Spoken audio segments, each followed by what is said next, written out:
तो हम देखते हैं साइंस में यानी कि पार्ट ए में क्वेश्चन नंबर 1 को। तो क्वेश्चन नंबर 1 में दिया गया है कि जल का, यहाँ पे बोला गया है कि जल का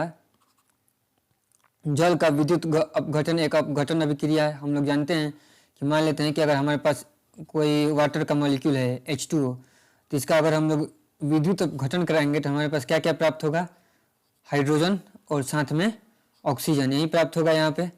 लेकिन अभी ये बैलेंस तो है नहीं, तो बैलेंस करने के लिए हमें क्या करना पड़ेगा, यहाँ पे 2 से मल्टीप्लाई करना पड़ेगा। जब हम 2 से मल्टीप्लाई करेंगे तो हाइड्रोजन के भी 2 अणु प्राप्त होंगे और ऑक्सीजन के सिर्फ 1 अणु प्राप्त होंगे। अब ये अभिक्रिया क्या है, संतुलित है।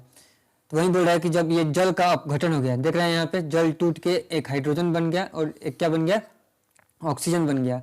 तो इनके जो अपघटन में मुक्त हुई हाइड्रोजन और ऑक्सीजन का मोलर अनुपात क्या है, तो यहाँ पे आसान है, सिंपल, कि देख रहे हैं कि जो मुक्त हुआ है उसमें हाइड्रोजन का मोलर अनुपात, हाइड्रोजन कितना है, 2 मोल प्राप्त हुआ है। यहाँ पे हम देख सकते हैं 2 मोल हाइड्रोजन प्राप्त हुआ है। और ऑक्सीजन कितना मोल प्राप्त हुआ है, 1 मोल।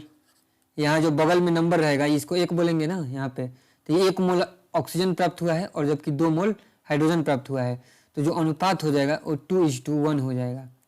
किसका अनुपात हो गया 2:1, हाइड्रोजन और ऑक्सीजन के मोल्स का जो अपघटन में प्राप्त हुआ है। तो इसलिए इसका करेक्ट ऑप्शन क्या हो जाएगा, बी, 2:1 हो जाएगा। इसके बाद हम आगे चलते हैं। जो अगला क्वेश्चन में बोल रहा है कि हमें अभिकारक पहचानना है। एक रिएक्शन यहाँ पे दिया गया है कॉपर सल्फेट का जिंक के साथ। हम देख रहे हैं कि कॉपर सल्फेट जो है वो जिंक से अभिक्रिया करके कॉपर और जिंक सल्फेट बना रहा है। तो हमें ये बताना है इसमें कि ऑक्सीकारक कौन है, यानी कि ऑक्सीडाइजिंग एजेंट कौन है। तो हम यहाँ पे इक्वेशन को पहले लिख लेते हैं। हमारे पास दिया गया था कॉपर सल्फेट और जिंक से अभिक्रिया करके कॉपर और फिर जिंक सल्फेट बना रहा है, ठीक है। तो अगर हम यहाँ पे देखें तो यहाँ पे जिंक का जो अगर हम देखें तो ये 0 है, इसका चार्ज, कोई इस पे चार्ज नहीं है। और यहाँ पे अगर हम जिंक को देखेंगे तो +2 आ जाएगा यहाँ पे चार्ज। अब क्योंकि यहाँ पे कितना चार्ज रहेगा, सल्फेट पे -2 चार्ज रहता है, यहाँ पे सल्फेट पे -2 है, तो यहाँ भी सल्फेट पे -2 रहेगा। यहाँ पे कॉपर पे +2 था, लेकिन बाद में कॉपर पे क्या हो गया, 0 चार्ज हो गया। और अभी जिंक पे 0 था, तो ये क्या हो गया, -2 हो गया। यानी कि जिंक क्या हो गया, यहाँ पे ऑक्सीडाइज हुआ है। जिंक क्या हुआ है, ऑक्सीडाइज हुआ है। तो ऑक्सीडाइज कराया कौन है, तो कॉपर सल्फेट, ये ऑक्सीडाइज कराया है, जिंक का ऑक्सीडेशन कराया है। किसके मदद से हुआ है ऑक्सीडेशन, कॉपर सल्फेट की मदद से। क्योंकि कॉपर क्या हुआ है, रिड्यूस हुआ है, मतलब किसका अवकृत हो गया है, कॉपर अवकृत हो गया है।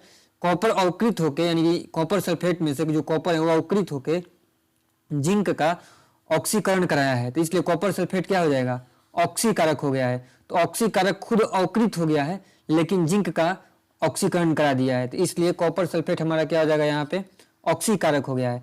तो ऑक्सीकारक खुद में अवकृत होता है, ठीक है, इस बात को ध्यान रखना है। लेकिन ये ऑक्सीकरण करा देता है दूसरे का। तो कॉपर सल्फेट यहाँ पे जिंक का ऑक्सीकरण करवा रहा है, इसलिए कॉपर सल्फेट क्या है, ऑक्सीकारक है। अगला क्वेश्चन हम देखते हैं यहाँ पे क्वेश्चन नंबर 3। तो क्वेश्चन नंबर 3 में बोला गया है कि इसमें से 4 लवण दिए गए हैं, नीला थोथा, बेकिंग सोडा, धावन सोडा और जिप्सम। और हमसे ये पूछा गया है कि इनमें से किस लवण में क्रिस्टलीकरण का जल नहीं रहता है। तो हम सारे लवण का फॉर्मूला लिख लेते हैं। जो नीला थोथा है, ठीक है, नीला थोथा, इसका जो फॉर्मूला होता है वो होता है copper sulphate .5H2O। Baking soda का अगर हम देख लें, जो खाने वाला सोडा होता है, तो इसका जो फॉर्मूला होता है वो होता है सोडियम बाइकार्बोनेट, ठीक है। क्या होता है इसका फॉर्मूला, सोडियम बाइकार्बोनेट। अगर हम धावन सोडा का बात कर लें तो इसका फॉर्मूला होता है सोडियम कार्बोनेट Na2CO3.10H2O। और लास्ट में अगर हम जिप्सम का बात कर लें तो इसका जो फॉर्मूला होता है वो होता है कैल्शियम सल्फेट .2H2O। तो हम यहाँ पे आसानी से देख सकते हैं कि नीला थोथा में भी वाटर लगा हुआ है, धावन सोडा में भी वाटर लगा हुआ है, कॉपर सल्फेट में भी वाटर लगा हुआ है। तो सिर्फ बेकिंग सोडा ही है जिसमें वाटर नहीं लगा हुआ है, वाटर का कोई मॉलिक्यूल इसके अणु में नहीं है। तो इसमें बोलेंगे कि बेकिंग सोडा में क्रिस्टलीकरण का जल नहीं रहता है, इसलिए अपना करेक्ट ऑप्शन क्या हो जाएगा, बी हो जाएगा। 3rd नंबर क्वेश्चन का करेक्ट आंसर हो जाएगा अपना बी। बेकिंग सोडा में क्रिस्टलीकरण का जल नहीं रहता है, जबकि नीला थोथा, धावन सोडा, जिप्सम तीनों ही में क्रिस्टलीकरण का जल होता है। अब हम देखते हैं अपना क्वेश्चन नंबर 4। क्वेश्चन नंबर 4 में ये बोला गया है कि निम्नलिखित में कौन अम्लीय सामर्थ्य का बढ़ता हुआ सही क्रम देता है। ठीक है, तो अभी हम इसको देख लेते हैं कि इसका क्या क्रम होगा। तो हमें ध्यान देना चाहिए कि जल अपने आप में क्या होता है, उदासीन होता है। अगर हम जल का बात करें, जल क्या होता है, उदासीन होता है। तो जब ये उदासीन होता है तो इसका पीएच वैल्यू कितना होगा, पीएच वैल्यू 7 होगा। ठीक है, और हाइड्रोक्लोरिक अम्ल और एसिटिक अम्ल, ये दोनों जो अम्ल हैं ये उदासीन नहीं है, इसीलिए इनका नाम क्या पड़ा हुआ है, अम्ल पड़ा हुआ है। तो अम्ल का पीएच क्या होता है, अम्ल का अगर हम पीएच करें तो 7 से कम होता है। ठीक है, इसी को बोला जाता है अम्ल। तो अब हमारे पास है एक एसिटिक अम्ल है और दूसरा है हाइड्रोक्लोरिक अम्ल, इन दोनों से कंपेरिजन करना है। तो एसिटिक अम्ल जो है वो कम मतलब कि अम्लीय होता है और हाइड्रोक्लोरिक अम्ल ज़्यादा अम्लीय होता है। क्यों, क्योंकि हाइड्रोक्लोरिक अम्ल, एसिटिक अम्ल और H2O, हम सबका फॉर्मूला यहाँ पे लिख लेते हैं। जल है अपना H2O, ये उदासीन है, pH 7 होता है इसका।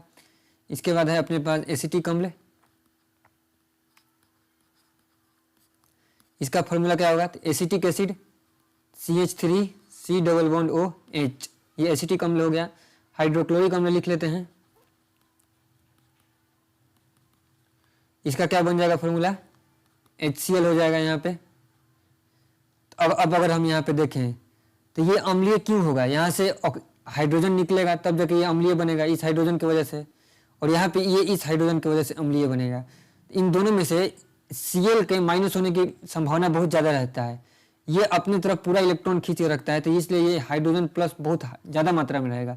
तो सबसे स्ट्रांग यानी कि सबसे ज़बरदस्त अम्लीय क्षमता किसके पास रहेगा, हाइड्रोक्लोरिक अम्ल के पास।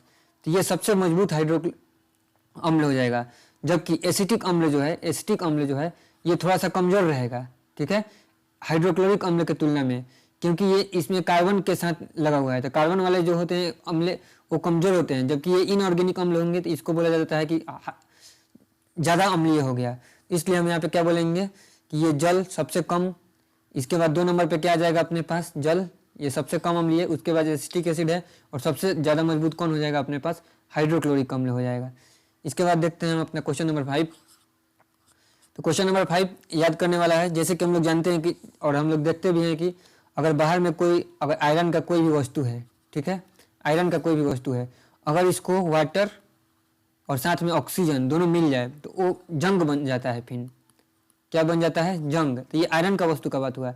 उसी प्रकार से यहाँ पे कॉपर में भी क्या लगता है, जंग लगता है। अगर कॉपर को यदि हम वायु में खुला छोड़ दें, तो इसका जो चमकीली भूरी सतह जो होता है वो पूरा खो जाता है। ठीक है, जो चमकीला भूरा सतह होता है खो जाता है और उस पर हरे रंग का परत बन जाता है। तो हरा रंग का जो परत बनता है वो क्यों बनता है ये हमें बताना था। तो उस हरा रंग का जो परत बनता है उसका मेन वजह होता है क्या, कॉपर कार्बोनेट। तो कॉपर कार्बोनेट की वजह से कॉपर जो है वायु में अगर हम छोड़ देंगे, कॉपर को वायु में अगर हम छोड़ देंगे तो कॉपर कार्बोनेट की वजह से वो अपना चमकीला भूरा सतह खो देगा और उस पर हरा रंग बन जाएगा। ठीक है, तो ये था हमारा क्वेश्चन नंबर 1 से 5। नेक्स्ट हम लोग देखेंगे अगले क्वेश्चंस को।